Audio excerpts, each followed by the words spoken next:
तर एस्पायरंट्स, आता आपण पाहत आहोत आपल्या बॉडीमध्ये असणारं important fluid, that is vascular fluid. पाठीमागच्या लेक्चरमध्ये आपण काय पाहिलं? So introduction to body fluids. Body fluids आपण सगळे कंप्लीट केले.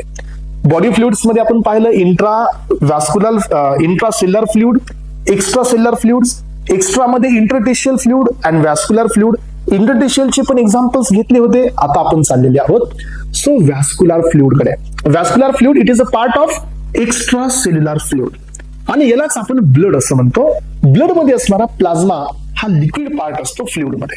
ब्लड म्हणजे कम्प्लीट फ्लुइड नाही एस्पायरंट्स, कारण ब्लड मध्ये दोन कॉम्पोनंट आहेत, सॉलिड कॉर्पस्कल्स पण आहेत आणि ब्लड मध्ये लिक्विड कॉम्पोनंट पण आहेत.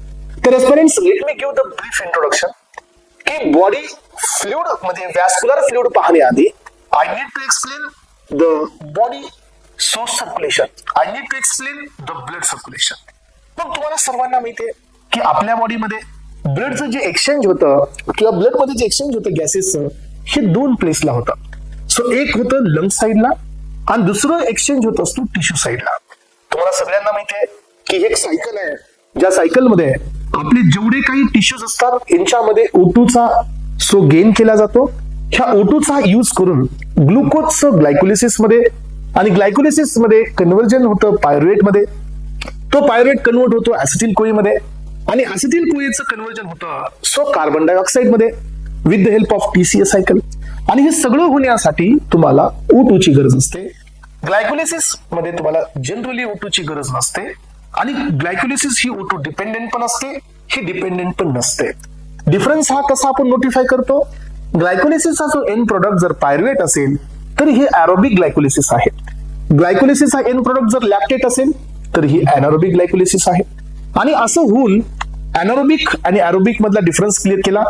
सो ॲरोबिक ग्लायकोलिसिसचा जो एंड प्रोडक्ट असतो तर तो होतो पायरुवेट आणि हा पायरुवेट कन्वर्ट होतो ऍसिटिल कोळीमध्ये आणि ऍसिटिल कोळी रन करतो TCA सायकल. आणि TCA सायकल मध्ये आपल्याला सो जे ऍसिटिल कोळीचे 2 कार्बन्स असतात हे कार्बन डायऑक्साइड मध्ये कन्वर्ट होताना पाहायला मिळतात with the help of decarboxylation process आणि त्यानंतर एका सेलमध्ये CO2 तयार होतो. मग हे जे CO2 असतात एस्पायरंट 6 कार्बनचा ग्लुकोज हा कम्प्लिटली ऑक्सिडाइज झाल्यानंतर 6 कार्बन डायऑक्साइड तयार होतात. मग हे कार्बन डायऑक्साइड टिश्यू मधले आपल्या लंग्स कडे गेले पाहिजेत फॉर द ऑक्सिजनेशन. सो जे कार्बन डायऑक्साइड लंग्स कडे जातील तर लंग्स मध्ये एक्सचेंज होतो O2 आणि CO2चा. तर या टिश्यूजला डायरेक्टली सप्लाय देता येत नाही, त्यामुळे हे कार्बन डायऑक्साइड ब्लड मध्ये आपल्याला रिलीज करायला लागतात. मग आपल्या बॉडीमध्ये 3 लोकेशन वरून सो हे कार्बन डायऑक्साइड कॅरी केला जातो. सो पहिलं लोकेशन असतं below the so body parts किंवा हार्टच्या खालचे जे बॉडी पार्ट्स असतील तिथून CO2 ला कॅरी करणं. काही ब्लड वेसल्स हे अप्पर बॉडी पार्ट्स पासून CO2 कॅरी करतात आणि आपला हार्ट जो असतो पंपिंग डिव्हाइस तो पण स्वतः CO2 ला तयार करतो. मग ह्या 3 लोकेशन वरून ज्या blood vessels carbon dioxide containing blood घेऊन येतात that is what the deoxygenated blood. So यांचे नेम असे असतात. जो लोअर पोर्शन मधून ब्लड डिऑक्सिजनेटेड कॅरी करतो तो असतो inferior vena cava. Upper portion मधून जो CO2 कंटेनिंग ब्लड कॅरी करतो तो असतो सुपिरियर वेना केवा. आणि जो हार्ट पासून जो डिऑक्सिजनेटेड ब्लड कॅरी करतो तो असतो कोरोनरी सायनस. आणि हे सगळं ब्लड ओपन होतं कुठे? राईट ॲट्रियम मध्ये. यामध्ये सुपिरियर वेना केवाला कुठल्याही प्रकारची वॉल नसते. इन्फिरियर वेना केवा आणि कोरोनरी सायनसला वॉल असतात. याच्यामध्ये 2 आहेत, एक असते थेबेसियन वॉल आणि सेकंड असते इस्टाचियन वॉल. आता हे कुठं असतात, किती कप्स असतात हे आपण ज्या वेळेला कम्प्लीट हार्टचं डिस्कशन घेऊ तिथं मी क्लिअर करेल. सो यानंतर मग जे डिऑक्सिजनेटेड ब्लड आहे हे राईट ॲट्रियम मध्ये आहे आणि लंग्स कडून आलेलं जे पल्मोनरी वेन थ्रू ब्लड आहे हे लेफ्ट ॲट्रियम मध्ये आहे. म्हणजे ज्यावेळेला हे दोघं कॉन्ट्रॅक्ट होतील त्यावेळेला ॲट्रियम मधलं जे ब्लड आहे सिस्टल मध्ये, ॲट्रियल सिस्टल मध्ये हे ब्लड डिसेंड होईल वेंट्रिकल मध्ये. राईट ॲट्रियम मध्ये जे डिऑक्सिजनेटेड ब्लड आहे हे राईट वेंट्रिकल मध्ये डिसेंड होईल. इथं जे वॉल असते that is valve the tricuspid valve आणि लेफ्ट ॲट्रियम मधून जे ब्लड खाली डिसेंड होईल लेफ्ट वेंट्रिकल मध्ये तिथं जे वॉल असते that is bicuspid valve. That bicuspid valve is also called mitral valve. मग आता सध्या ब्लड आहे वेंट्रिकल्स मध्ये. राईट वेंट्रिकल मध्ये ब्लड विथ CO2 आहे, लेफ्ट वेंट्रिकल मध्ये ब्लड विथ O2 आहे.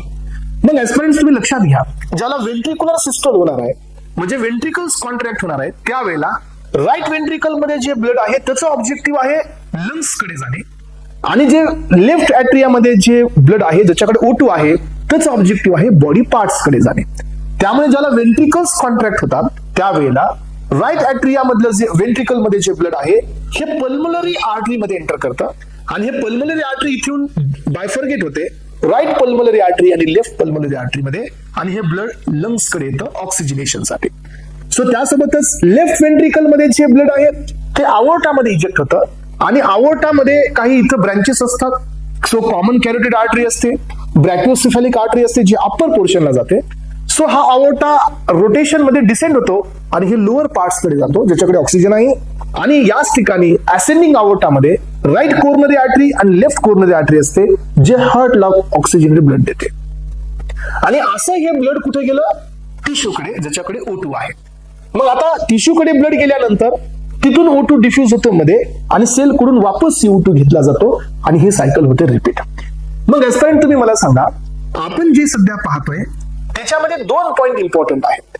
त्यातला पहिला पॉइंट हा आहे की आपल्या बॉडीमध्ये जे सर्क्युलेशन आहे ह्युमन मध्ये तर ते कम्प्लिटली क्लोज्ड सर्क्युलेशन आहे.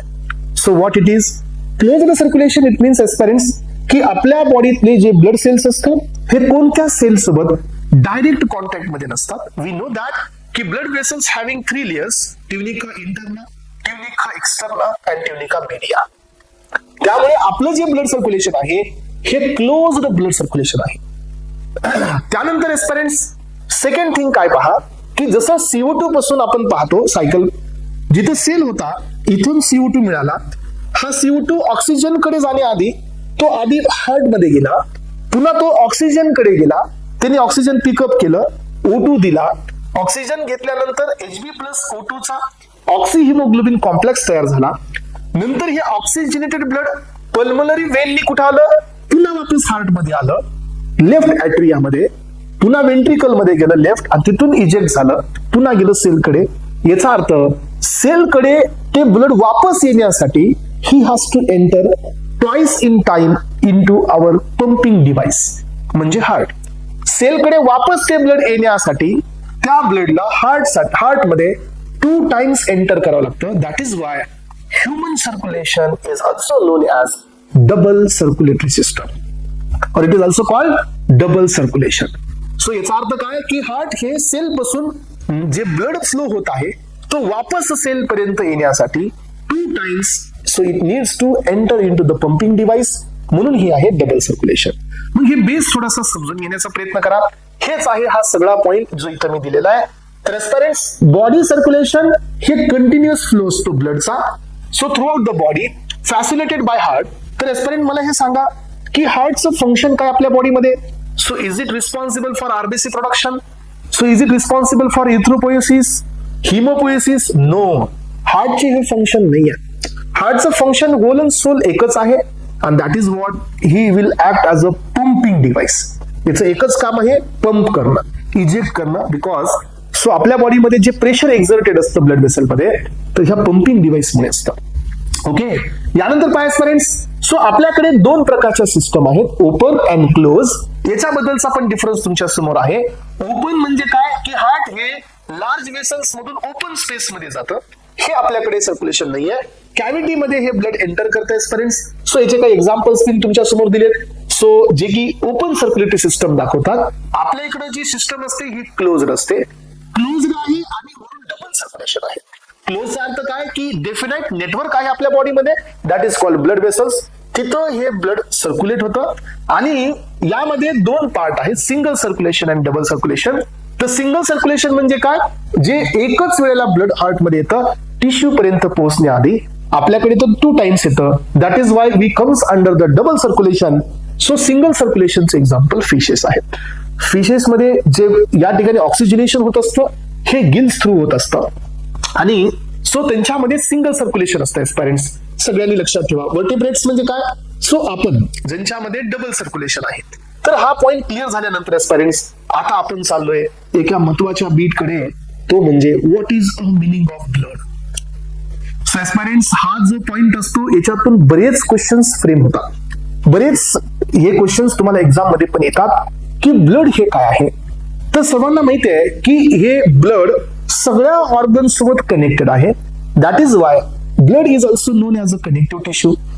पण कनेक्टिव्ह टिश्यूची जी सगळ्यात मेन प्रॉपर्टी आहे that is what the fibres, हे याच्यामध्ये ऍब्सेंट आहे. याचा अर्थ अगेन आपण हे म्हणतो की ब्लड हे कनेक्टिव्ह टिश्यू आहे, but he is missing the actual true property of the connective tissue. That is Y ह्या ब्लडला आपण फॉल्स कनेक्टिव्ह टिश्यू असं म्हणतो, कारण यांच्यामध्ये ती प्रॉपर्टी नाहीये जी ओरिजिनल कनेक्टिव्ह टिश्यू मध्ये असते. मग पाहू आपण. तर एस्पिरंट्स, सो ब्लड हे रेड कलर आहे आणि red colour due to just because of RBC, आणि आरबीसी मुळे पण नसतो. आरबीसी मध्ये असणारा एक कलरफुल पिगमेंट असतो दॅट इज एचबी, त्याच्यामुळे याला कलर असतो. आणि हे ब्लड जे आहे हे डिराईव्ह केलं जातं मेझोडर्म.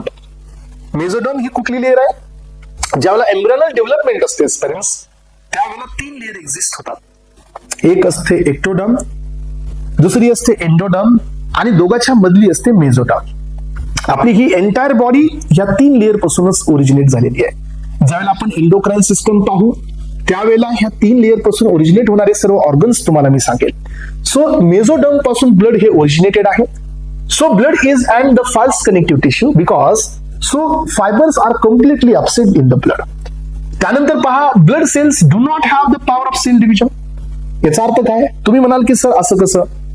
सो सेल कुठून तयार होतात? एस्पिरंट्स, मला एक गोष्ट सांगा की cell power of cell division it means एक ओरिजिनल पॅरेंट सेल तो स्वतःच्या बॉडीचे 2 भाग करतो आणि नवीन डॉटर सेल बनवतो. That is called cell division. ही प्रॉपर्टी आरबीसी ला पण नाही, डब्ल्यूबीसी ला पण नाही, किंवा ब्लड सेलला कुठल्याच नाही. कारण का? सो यांच्याकडे सेल डिव्हिजनची पॉवर नाहीये because they do not have the cell division. So next thing काय माहितीये का? मग यांच्याकडे सेल डिव्हिजनची पॉवर नाहीये, मग आरबीसी डब्ल्यूबीसी कुठे तयार होतात? तर लक्षात ठेवा, जे आरबीसी डब्ल्यूबीसी तयार होतात हे डिव्हिजननी तयार होत नाही, हे डायरेक्टली सिंथेसाइज होतात. याचा अर्थ आपल्याकडे जे 2 लेअर असतो तिथं यांचं सिंथेसिस होतं आणि हे डायरेक्टली तयार होतात. यांचं डिव्हिजन थ्रू हे सिंथेसाइज होत नाही. असं नाही होत की 1चे 2, 2चे 4, 4चे 8, दिस इज व्हॉट सेल डिव्हिजन. असं नाही. एक होणार, आफ्टर 120 डेज त्याची डेथ होणार, मग दुसरा तयार होणार. त्याच्यापासून नाही तयार होणार. जर त्याच्यापासून तयार होत असता तर याला सर आपण सेल डिव्हिजन म्हणतो. याचा अर्थ ब्लड सेल्सच्या 2 प्रॉपर्टी लक्षात ठेवा. ब्लड सेल्स और blood is and the false connective tissue, आणि ब्लड सेल्स कडे सेल डिव्हिजनची पॉवर नाही आहे. आपल्याकडे अजून एक असा सेल असतो ज्याच्याकडे पॉवर नसते डिव्हिजनची, that is called as a nerve cell. त्याच्याकडे पण डिव्हिजनची पॉवर नसते. ओके, तर aspirants, the formation of blood, this process is called as a haemopoiesis. Erythropoiesis म्हणजे आरबीसी फॉर्मेशन, हिमोपोएसिस म्हणजे ब्लड फॉर्मेशन. आपण इथं हिम हा वर्ड यूज केलाय. हिम हा ब्लड मधला एक इम्पॉर्टंट पार्ट असतो, हिमोग्लोबिन, जिथून तो तयार होतो. सो दॅट इज व्हॉट आपण याला हिमोपोएसिस म्हणलंय, आणि हे होत असते बोन मॅरो मध्ये. So study of blood is called as a haematology. So it is a branch of science जी ब्लडचा अभ्यास करते, याला आपण नाव देतो हिमॅटोलॉजी. सो ब्लडला 3 फ्लुइड म्हणलेला आहे. Blood is considered as a 3 types of different fluids. First fluid आहे ब्लडला सेकंड नेम आहे fluid of life, because blood नसेल तर प्रत्येक टिश्यू पर्यंत O2 जाणार नाही आणि प्रत्येक टिश्यू पासून CO2 येणार नाही. दॅट इज व्हॉट आपली आयुष्य किंवा लाईफ जी आहे ते त्याच्यावरती डिपेंड आहे. दॅट इज व्हॉट ब्लड याला सेकंड नेम आहे fluid of life. Blood is also known as a fluid of growth because so cell पर्यंत जे न्यूट्रिएंट्स असतील, सेल पर्यंतचे जे हॉर्मोन्स असतील. एक्झाम्पल पहा पेरेंट्स, आपल्या बॉडीमध्ये पिट्युटरी ग्लँड हा कुठे असतो? पिट्युटरी ग्लँड हा ब्रेन मध्ये प्रेझेंट असतो. पण पिट्युटरी ग्लँड हे जे काही हॉर्मोन्स सिक्रेट करतो हे सर्व हॉर्मोन्स आपल्या बॉडीमध्ये डिसेंड होतात. FSH, LH ग्रोथ हॉर्मोन असेल, TSH असेल, हे सगळे हॉर्मोन्स आपल्या बॉडीमध्ये डिसेंड होतात. मग हे डिसेंड होतात कशा थ्रू? तर इथे सर्क्युलेटरी सिस्टमचा रोल आला, म्हणजे ब्लडचा रोल आला. याचा अर्थ आपल्या बॉडीमध्ये ग्रोथ ही न्यूट्रिशनचा सप्लाय असो किंवा हॉर्मोनचा सप्लाय असो, तर हा कशा थ्रू होतो पहा, तर हा ब्लड थ्रू होत असतो. That is why it is also called as a fluid of growth. यानंतर पहा, फ्लुइड ऑफ हेल्थ म्हणजे काय? की आपल्या ब्लड मध्ये जे प्लाझ्मा सेल्स आहेत यांच्या थ्रू आपल्याला इम्युनोग्लोबिनचं सिंथेसिस मिळतं, म्हणजे अँटीबॉडीज तयार होतात. WBC मध्ये पण आपल्याला फॅगोसाइटोसिसची ऍक्शन मिळते, फॅगोसाइटिकची ऍक्शन मिळते, त्याच्यामुळे पण आपल्याला डिफेन्स मिळतो. याचा अर्थ सो याच्यामुळे आपल्या बॉडीमध्ये इम्युन सिस्टम डेव्हलप होते ब्लडमुळे. दॅट इज वाय सो आपल्याला वेगवेगळ्या इन्फेक्शन पासून प्रोटेक्शन मिळतं, आणि म्हणून याला आपण असं नाव दिलेलं आहे so blood is also considered as a fluid of health. याचं कारण पहा, because it protect the body against the disease, get rid of the waste product and unwanted substances by transporting to the excretory organs. So एकतर आपल्याला हे protect करते, आणि दुसरी गोष्ट काय की लिव्हर मध्ये जे वेस्ट प्रोडक्ट आहे, सेल मध्ये जे वेस्ट प्रोडक्ट जनरेट होत आहे, एक्झाम्पल मध्ये uric acid, ammonia, urea, so हे जे वेस्ट नायट्रोजनस वेस्ट असतील किंवा नॉन नायट्रोजनस वेस्ट असतील, यांना एक्सक्रेटरी ऑर्गन म्हणजे मेनली किडनीकडे हे पास करतं, तिथं त्याचं फिल्ट्रेशन होतं and they will get eliminate out from the body. So हे पण काम ब्लडच आहे. तर एस्पिरंट्स, आता आपण चाललो इम्पॉर्टंट बीट कडे, and that is what the properties of blood. महत्वाचा बीट सुरू झालेला आहे. सो आतापर्यंत पण बरेच काही गोष्टी इम्पॉर्टंट होत्या. सो यामध्ये एस्पिरंट्स, सो या ठिकाणी आपण जात आहोत आता प्रॉपर्टीज ऑफ ब्लड कडे, आणि या ब्लडच्या प्रॉपर्टीज मध्ये एस्पिरंट्स, सो फर्स्ट प्रॉपर्टी आहे ब्लडचा कलर. सो ब्लड मध्ये कोणता कलर असतो, तर सगळ्यांना माहिती आहे ब्लडचा रेड कलर असतो. आणि रेड कलर हा कशामुळे असतो सांगा? रेड कलर हा प्रेझेंट असतो याच्यामध्ये असणाऱ्या हिमोग्लोबिनमुळे. रेड कलर हा हिमोग्लोबिनमुळे असतो aspirants. So it is considered as a scarlet red. So ज्याच्यामध्ये ऑक्सिजन आहे त्याचा कलर रेड असतो, ज्याच्यामध्ये कार्बन डायऑक्साइड असतो त्याचा कलर हा पर्पल रेड असतो. Carbon dioxide containing blood purple red, HB मध्ये O2 containing blood that is scarlet red. हा फरक आहे. यानंतर पहा व्हॉल्यूम. नॉर्मल अडल्ट मध्ये 5 लिटरचं व्हॉल्यूम आहे.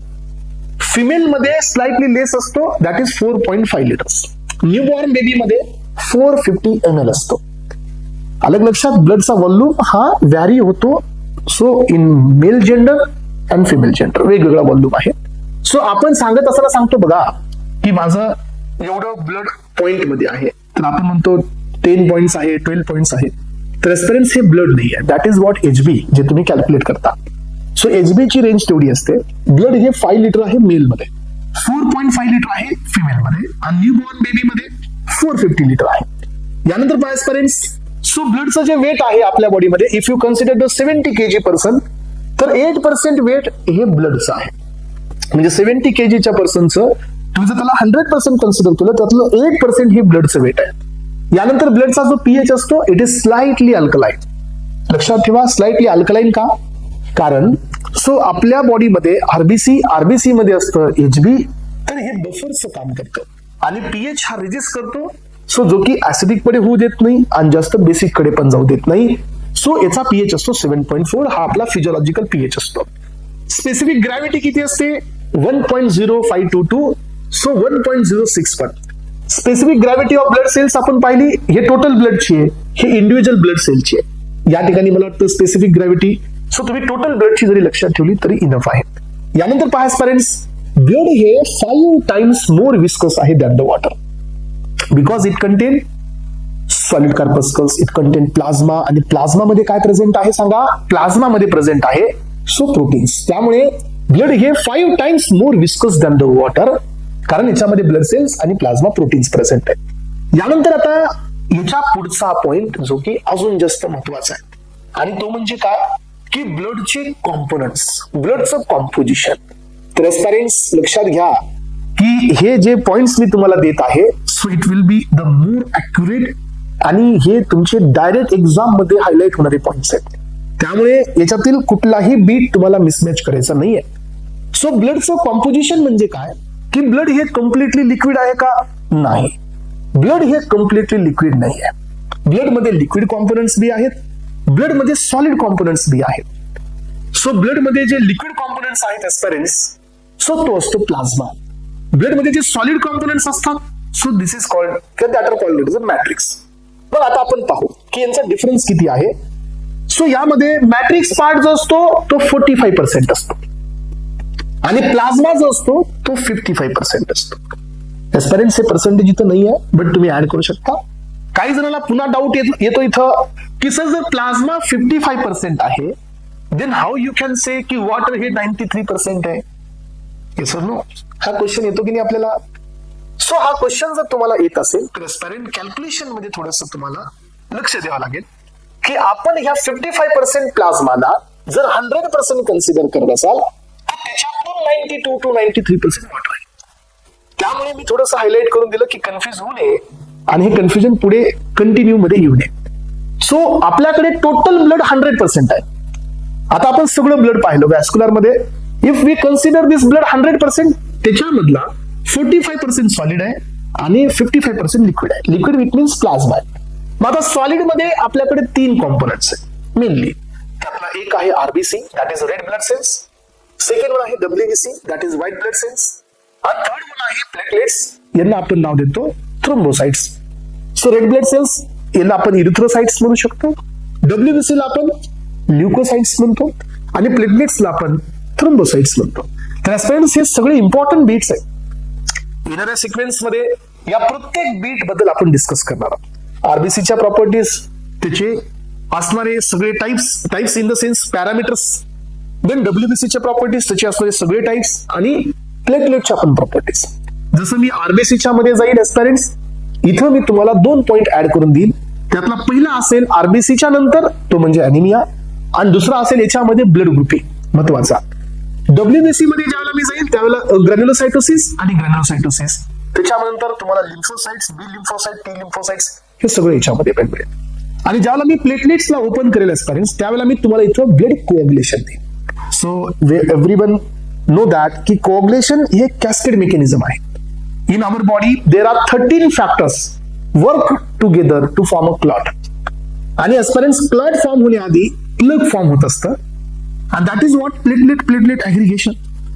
याचा अर्थ काय की तुम्हाला कोऑग्युलेशनच्या आधी प्लेटलेट ऍग्रिगेशन मला शिकवावं लागेल, आणि प्लेटलेट ऍग्रिगेशन क्लिअर झाल्यानंतर ब्लड कोऑग्युलेशन क्लिअर होईल. ओके, सो हा पुढचा पार्ट आहे. आता सध्या आपण आहोत सॉलिड मध्ये.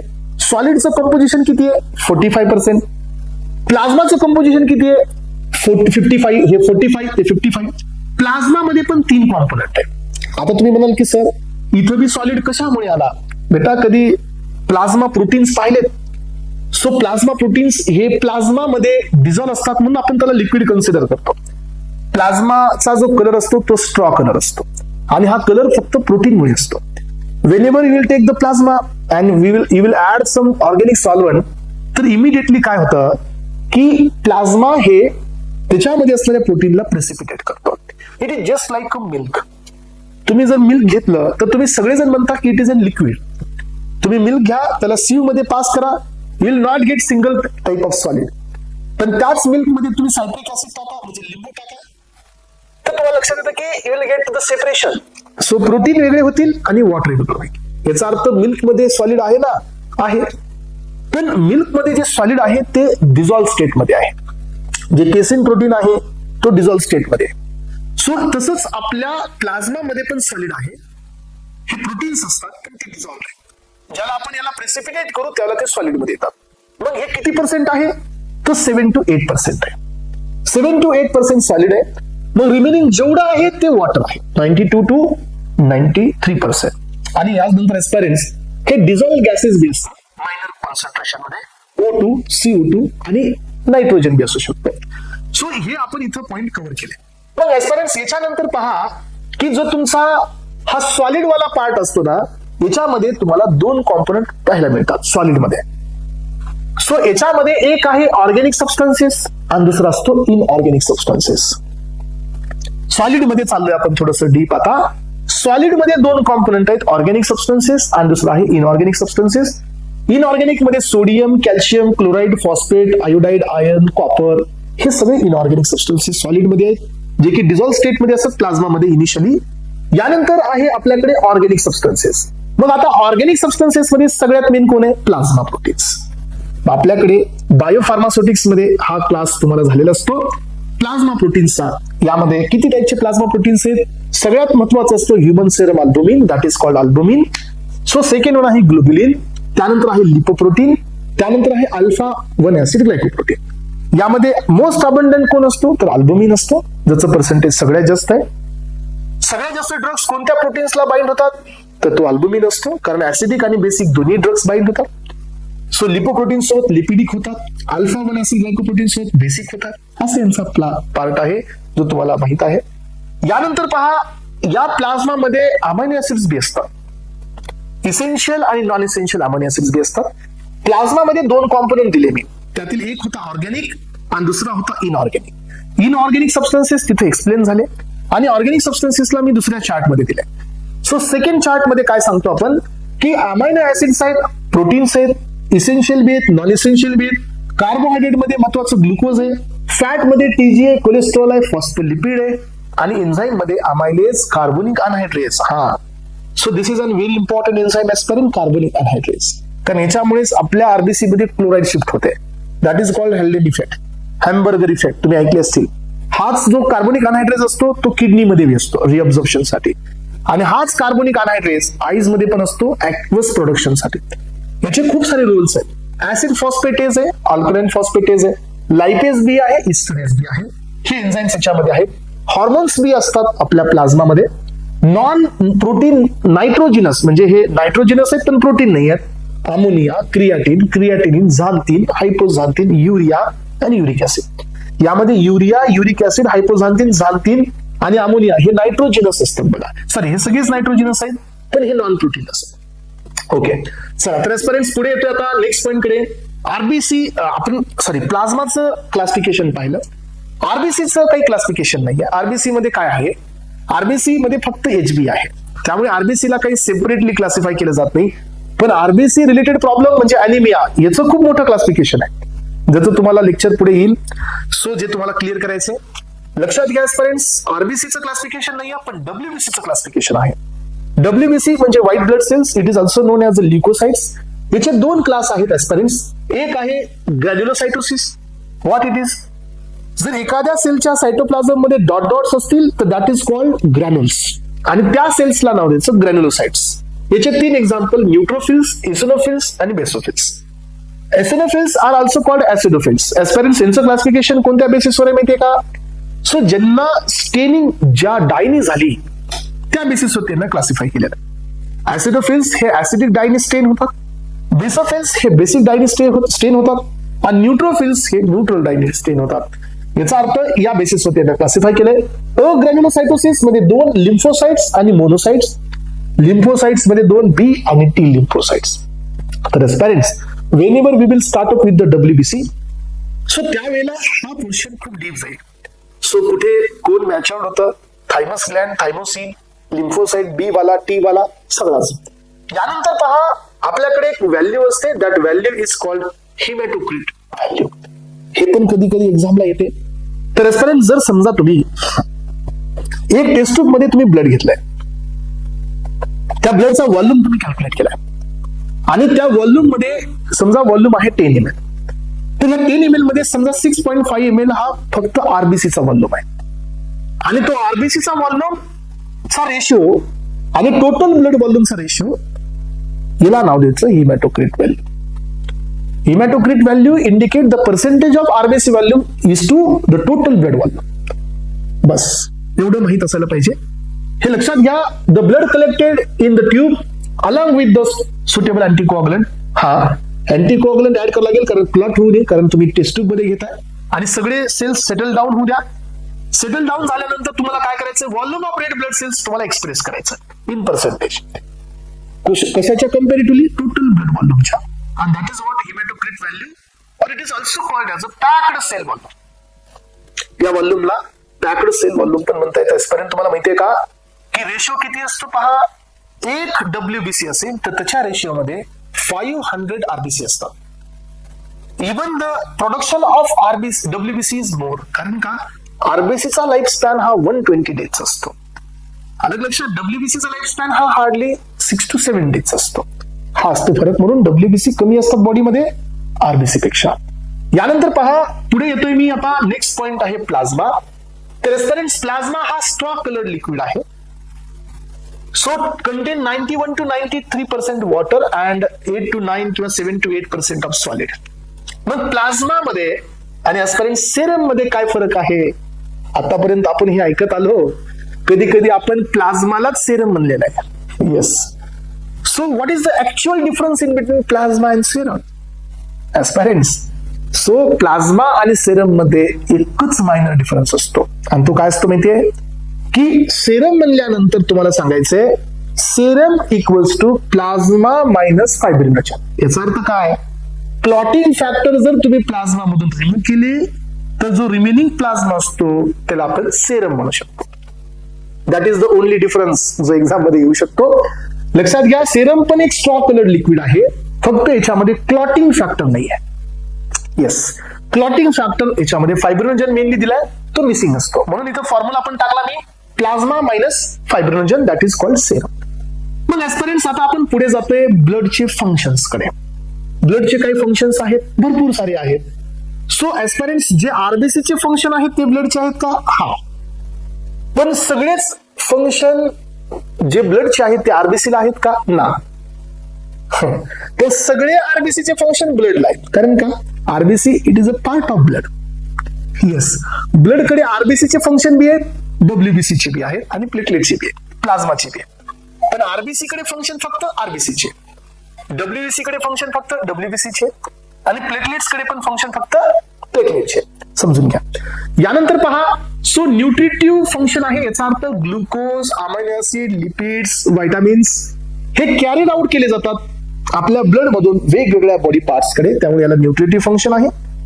रेस्पिरेटरी फंक्शन म्हणजे अल्व्हिलस कडून O2 पिकअप करून टिश्यू कडे घेऊन जाण्याचं फंक्शन पण ब्लडचं आहे. मेनली हे फंक्शन आरबीसीच्या एचबीचं आहे, त्यामुळे याला रेस्पिरेटरी फंक्शन पण आहे. नेक्स्ट थिंग, एक्सक्रिटरी फंक्शन पण आहे. येस, कारण लिव्हर मध्ये जे प्रोडक्शन होतं वेस्ट प्रोडक्ट्स, सो एकतर हे enter hepatic cycle through excrete होतात वाया बाइल्स, अदरवाइज ही need to reach up to the kidney, get it filtered आणि त्यानंतर त्याला बाहेर जावं लागेल. मग किडनीकडे जे ब्लड पोहोचतं त्याचा व्हॉल्यूम किती असतो माहितीये? किडनीकडे जे ब्लड रिच आउट होते ऍस्पिरंट्स पर मिनिट व्हॉल्यूम असतो 1100 ml. आणि तेवढा व्हॉल्यूम हा किडनीच्या ग्लोमेरुलस मध्ये फिल्टर होतो आणि त्याच्यामधून फक्त 125 ml फिल्ट्रेशन होतं. बाकी सगळा व्हॉल्यूम हा इफेरेंट मधून बाहेर येतो. फिल्ट्रेशन साठी तेवढा व्हॉल्यूम जातो आणि त्याच्यामधून पर ml 125 ml हे व्हॉल्यूम फिल्टर होतं. That is what the glomerular filtration rate which was determined by inulin, mannitol, हे ना, हे आपण पाहिलं, क्रिएटिनिन वगैरे, सोडियम, सो मेटाबायसल्फेट याच्याने. मग आता आपण पाहूया, सो ऍस्पिरंट्स ट्रान्सपोर्टेशन ऑफ हॉर्मोन्स आणि एन्झाईम हे पण ब्लडचं काम आहे. सो जे काही डक्टलेस आपल्याकडे ग्लँड्स असतात, एक्झाम्पल पिट्युटरी ग्लँड हा डक्टलेस आहे. What is the meaning of ductless? ज्याच्याकडे पात्र नाहीये तो डक्टलेस आहे, कॅव्हिटी नाहीये तो डक्टलेस आहे. मग पिट्युटरी ग्लँड डक्टलेस आहे, थायरॉइड ग्लँड डक्टलेस आहे. येस, पॅनक्रियास मधले ग्लँड डक्टलेस आहेत का? No. Alpha beta gamma, alpha beta delta ductless आहेत, पण तिथे एक ऍसिनल सेल्स असतात, हे विथ डक्ट असतात. त्याच्यामुळे पॅनक्रिया हा हिट्रोक्राइन ग्लँड असतो, एंडोक्राइन नाही. एंडोक्राइन म्हणजे डक्टलेस, एक्झोक्राइन म्हणजे विथ डक्ट. मग ज्याच्याकडे डक्ट नाही आहे त्याचे हार्मोन्स कुठे येतील? डायरेक्ट ब्लड मध्ये. मग हे हार्मोन्स ट्रान्सपोर्टेशनचं काम पण ब्लडचं असतं. सो यानंतर पाहायचं एन्झाईमला पण ट्रान्सपोर्ट तेच करतात. वॉटर बॅलन्स करणं हे पण ब्लडचं काम आहे. सो तुम्ही पाहिलं असेल आपल्या नेफ्रॉनच्या साईडला एक वेसर एकताची मेकॅनिझम असते, नेटवर्क असतो blood vessels, that is called counter current mechanism. That is the balancing the tonicity in between the urine and the blood. हे मॅच होत असतं. त्यामुळे आपल्या बॉडीमध्ये वॉटर बॅलन्स असेल, आयनिक बॅलन्स असेल तर हे याचंच काम आहे. Blood is a freely interchangeable with the interstitial fluid, blood content not blood. So it helps to maintain the body water आणि बॅलन्स. ऍसिड बेस बॅलन्स पण हाच पाहतो. बघा, हिमोग्लोबिन आणि प्रोटीन हे बफरचं काम करतं, त्यामुळे हे ऍसिड बेसचं बॅलन्स करतील. रेग्युलेशन ऑफ बॉडी टेम्परेचर हे पण रोल आहे ब्लडचा, कारण आपल्याला माहिती आहे की स्वेटिंग मध्ये बॉडीचं टेम्परेचर ड्रॉप होतं, स्वेटिंग होते सिम्पॅथेटिक सिस्टम ऍक्टिव्हेट झाल्यानंतर. येस, आणि बॉडी टेम्परेचर ड्रॉप होतं, हे पण रोल ब्लडचा असतो. हीट लॉस, हीट गेन हे ब्लडचंच काम आहे. आणि डिफेन्सिव्ह सिस्टम पण ब्लडचं काम आहे, because we have WBC, we have lymphocytes, we have immunoglobulins. हे पण ब्लड मध्येच आहे, ज्यांचं काम आपल्या बॉडीत डिफेन्स करण्याचं आहे. Defence in the sense, so जे काही इन्फेक्शन आपल्याकडे येत आहेत, व्हायरस, बॅक्टेरिया, पॅरासाइट, फंगस वगैरे, यांना डिस्ट्रॉय करण्याचं, कुठलाही फॉरेजिन सबस्टन्स असेल त्यांना डिसइंटिग्रेट करणे आणि डिटॉक्सिफाय करणे, हे पण काम या ठिकाणी ब्लडचं आहे. व्हाईट ब्लड सेल्स आले ज्यांच्याकडे फॅगोसाइटिक ऍक्शन आहे, लिम्फोसाइट्स आले इम्युनिटी देतात, एसिनोफिल्स आहेत जे डिटॉक्सिफिकेशन करतात, है ना. सो इम्युनोग्लोबिन्स आहेत जे न्यूट्रलायझेशन करतात, जे आपला सर्वात टॉप लेवलचा डिफेन्स असतो. आणि या डिफेन्सला आपण काय नाव देतो? थर्ड लाईन डिफेन्स असतो ना आपल्याकडे इम्युन सिस्टमचा. मग ऍस्पिरंट्स हे काही सबस्टन्सेस आहेत, त्यांच्या काही नॉर्मल व्हॅल्यूज आहेत. यामध्ये मला वाटतं की creatinine value, glucose value, bilirubin, iron, copper हे थोडी जास्त महत्वाचे आहेत. हायलाइट करून पहा. ग्लुकोज व्हॅल्यू आहे, क्रिएटिनिन व्हॅल्यू आहे, बिलिरुबिन व्हॅल्यू आहे, आयर्नची पण आहे, कॉपरची पण आहे, कॅल्शियमची पण आहे. सोडियमची पण आहे. Sodium value is quite more because याचा रोल असतो आपल्या बॉडीमध्ये कंडक्शनचा. नर्व कंडक्शन हे सोडियममुळे होतं, कॉन्ट्रॅक्शन हे कॅल्शियममुळे होतं, आयर्नमुळे आणि फेरसमुळे ब्लड सिंथेसिस हिम प्रोडक्शन होतं. असे प्रत्येकाचे रोल आहेत. तर एस्पायरंट्स या ठिकाणी आपण ब्लडचा इंट्रोडक्टरी पार्ट कम्प्लीट केलेला आहे. ओके, तर एक्सपेक्टेड आहे एस्पायरंट की ब्लड हे तुम्हाला क्रिस्टल क्लिअर झालेलं असेल. ओके एस्पायरंट्स, राईट, समजलं सगळ्यांना? चला तर एस्पायरंट्स आता इथे थांबूया आपण. थँक्यू.